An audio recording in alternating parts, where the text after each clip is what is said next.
అందరికీ నమస్కారం అండి. ఇప్పుడే అందిన వార్త రాష్ట్ర ప్రభుత్వ ఉద్యోగులకు సంబంధించి నేడు తాజా సమాచారం. వీడియోలో వచ్చేసి 2 నుంచి 3 అప్డేట్స్ అయితే రావడం జరిగిందండి. వీడియోను చివరి వరకు చూడండి, పూర్తి ఇన్ఫర్మేషన్ అయితే అర్థమవుతుందన్నమాట. సో మరోసారి ఛానల్ వస్తే తప్పకుండా సబ్స్క్రైబ్ చేసుకోండి. చూస్తున్న ప్రతి ఒక్కరు కూడా ఒక లైక్ అయితే చేయండి. వివరాలకు అయితే వెళ్ళిపోదామండి. మొట్టమొదటి అప్డేట్ అయితే రావడం జరిగిందండి. ఉద్యోగులకు రావాల్సినటువంటి పెండింగ్ బకాయిలు, రిటైర్మెంట్ బెనిఫిట్స్ సంబంధించి ఒక అప్డేట్ అయితే రావడం జరిగిందనమాట. ఇందులో వచ్చేసి ప్రభుత్వ ఉద్యోగులు తమ సమస్యలు పరిష్కారం కాకపోవడంతో తీవ్ర ఆందోళన చెందుతున్నారు. అయితే ప్రభుత్వంలోని ఉద్యోగ సమస్యల పరిష్కారం కాకపోవడంతో రిటైర్డ్ ఉద్యోగుల సమస్యలపైన కాంగ్రెస్ ప్రభుత్వానికి పట్టింపు లేదా అంటూ తమ రిటైర్డ్ బెనిఫిట్స్ రాకపోవడం, పెండింగ్లో బకాయిలు చెల్లించకపోవడం తీవ్ర ఆందోళనలో ఉన్నారు. సో ఇక ఇన్నాళ్ళు విశేష సేవలు అందించిన తర్వాత కూడా తమకు ప్రభుత్వం చెల్లింపులు చేయకపోవడం తీవ్ర నిరసన వ్యక్తం చేస్తున్నారు. సో ఇక హైదరాబాద్లో ఉన్నటువంటి ప్రధాన కార్యాలయం బస్ భవన్ వద్ద మాజీ ప్రభుత్వ ఉద్యోగులు ఆందోళన అయితే చేయడం జరిగింది. ఇందులో భాగంగా పెండింగ్ బకాయిలు, రిటైర్మెంట్ బెనిఫిట్స్, ఇతర డిమాండ్ల సాధన కోసం Telangana RTC retired employees association అయితే ఆధ్వర్యంలో చలో బస్ భవన్ కార్యక్రమం అయితే నిర్వహించడం జరిగింది అనమాట. మరో అప్డేట్ ఇచ్చారు. పీఆర్సీ సంబంధించి ఎప్పుడు ఇవ్వబోతున్నారు ఏంటి, ఇందుకు సంబంధించి చూసుకున్నట్లయితే ఉద్యోగుల పెన్షన్ల కోసం వచ్చే నెల 1లోగా కొత్త పీఆర్సీ ప్రకటించాలని, పెండింగ్ కరువు భత్యం ఏదైతే ఉన్నాయో 5 DAలు సో వెంటనే కూడా విడుదల చేయాలని రాష్ట్ర ప్రభుత్వ విశ్రాంత ఉద్యోగుల సంఘం సర్కారును కోరిందనమాట. రాష్ట్ర కార్యవర్గ సమావేశం మంగళవారం హైదరాబాద్లో జరిగింది. సంఘ రాష్ట్ర అధ్యక్షుడు పేరి వెంకటరెడ్డి, ప్రధాన కార్యదర్శి తదితరులు పాల్గొని ఇక సీఎం చొరవ తీసుకొని ఇక డిమాండ్లు అయితే అమలు చేయాలని కోరడం జరిగిందనమాట. మరో అప్డేట్ ఇచ్చారనమాట. సో ఇక అధికారి సస్పెన్షన్, ఇందుపల్లి ఇన్ఛార్జిగా రేంజీ అధికారి సస్పెన్షన్. అసలు ఎందుకు సస్పెన్షన్ అయ్యిందని చూసుకున్నట్లయితే సో ఇందులో అటవీ రక్షణలో నిర్లక్ష్యం వ్యవహరిస్తున్న సమాచారాన్ని అటవీ శాఖ ఉన్నతాధికారులు తెలియజేయడం లేదని, ఈ మేరకు FDTP శాంతారావు ఇచ్చిన విచారణ నివేదిక ఆధారంగా సస్పెండ్ చేసినట్లు ఉత్తర్వు కాపీలు అయితే ఉందన్నమాట.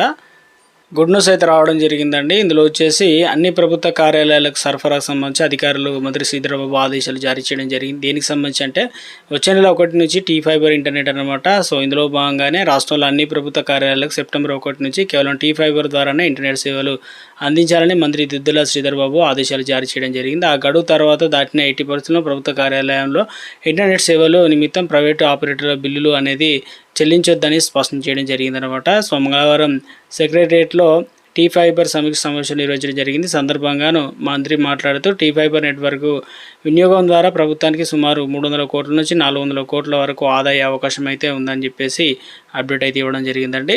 6 నెలల్లోనే దాదాపుగా 4487 ప్రభుత్వ కార్యాలయాలు T-Fiber ద్వారా ఇంటర్నెట్ సేవలు అందించేందుకు ఏర్పాటు చేశామని చెప్పేసి ఫలితంగా ప్రభుత్వ ఖజానాకి ఇప్పటికే సుమారుగా 13 కోట్ల రూపాయలు ఆదా అయిందని చెప్పేసి ఆర్టికల్ ఇచ్చారనమాట.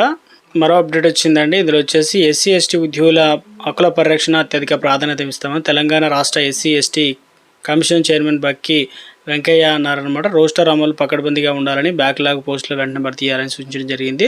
సో రోస్టర్ అమలులో ఎలాంటి మినహాయింపులు వద్దని చెప్పేసి ప్రభుత్వ నిబంధనల మేరకు అన్ని శాఖల రోస్టర్ విధానాన్ని ఎలాంటి మినహాయింపులు లేకుండా అమలు చేయాలని చైర్మన్ బక్కి వెంకయ్య అధికారులను ఆదేశాలు జారీ చేశారు. ఎన్నో ఏళ్లుగా పెండింగ్లో ఉన్న బ్యాక్లాగ్ పోస్టులు అత్యవసర ప్రతిపాదనగా భర్తీ చేయాలని, పదోన్నతుల రోస్టర్ విధానాన్ని తప్పనిసరిగా అమలు చేసి అర్హులైన ఉద్యోగులకు న్యాయం జరిగేలా చర్యలు తీసుకోవాలని చెప్పేసి సూచించడం జరిగిందనమాట.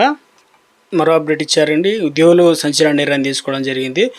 సో ఇందులో 6 నెలల పాటు నిషేధం విధిస్తూ ఉత్తర్వులు జారీ చేశారు. ఉల్లంఘనకు పాల్పడితే కనుక ఇస్మాతో కఠిన చర్యలు, రైతు డిస్కాం సహా విద్యుత్ సంస్థలన్నింటిలోనూ సమ్మెల నిషేధం. ఉత్తర్వులు జారీ చేసినటువంటి ప్రత్యేక ముఖ్య కార్యదర్శి నవీన్ మిట్టల్ విద్యుత్ ఉద్యోగుల సమ్మెలకు బ్రేక్ అంటూ అప్డేట్ అయితే రావడం జరిగింది. ఎందుకంటే తెలంగాణ విద్యుత్ రంగంలో ఉద్యోగుల సమ్మె రాష్ట్ర ప్రభుత్వం మరోసారి కఠిన నిర్ణయాలు తీసుకుంది. విద్యుత్ ఉత్పత్తి, ప్రసారం, పంపిణీ వంటి కీలక సేవలు అంతరాయం కలగకుండా జెన్కో, ట్రాన్స్కో పాటు విద్యుత్ పంపిణీ సంస్థలు ఇక SPDCL, NPCDCL, RPCDCLలోనూ సమ్మెలను మరో 6 నెలల పాటు నిషేధం అయితే విధించడం జరిగిందనమాట. AIతో మళ్ళీ ఐటీకి జోరు. 2 ఏళ్లలో ఇక మాధ్యానికి సంబంధించి క్యాంపస్ రిక్రూట్మెంట్లో ఊపు, కృత్రిమ మేధో తోడుగా కొత్త అవకాశాలు కూడా సృష్టించబడుతున్నాయంటూ అప్డేట్ అయితే రావడం జరిగిందనమాట. ఇక మధ్యాహ్నం భోజనంలో చేపలు ఇందులో భాగంగా ఈ పథకంలో విద్యార్థులకు అందించే యోజనలో మంత్రి ఇక వాకాటి శ్రీహరి అయితే అప్డేట్ అయితే ఇవ్వడం జరిగిందనమాట.